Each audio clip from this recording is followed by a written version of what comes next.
आषाढी एकादशीला वारकरी करती पंढरीची वारी. शक्य नसे प्रत्येकाला जाणे, दूर असे पंढरी.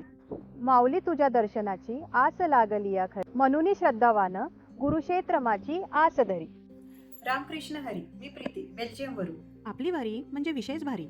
पावसाळा सुरू झाला की सर्वांना ओढ लागते ती आषाढी वारीची आणि आपल्या लाडक्या विठुरायाच्या भेटीची. पण आता जे वारकरी परदेशात राहतात त्यांचे काय? त्यांच्यासाठी तर विठुरायाचे दर्शन घेणे कठीणच आहे ना. तर आम्ही आपल्या संस्कृतीचा आणि आनंदाचा सोहळा बेल्जियममध्ये साजरा करत आहे.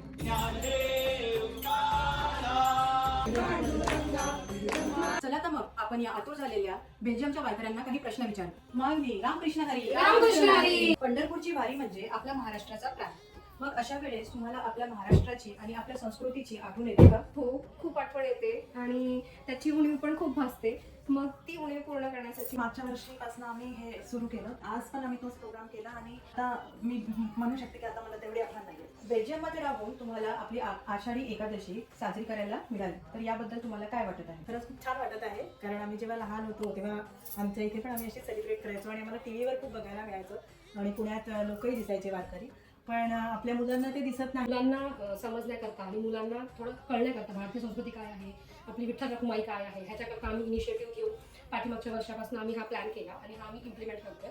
तर पाठीमागच्या वर्षी छान झाला आमचा प्रोग्राम आणि ह्या वर्षी पण ॲज युजल छान झाला.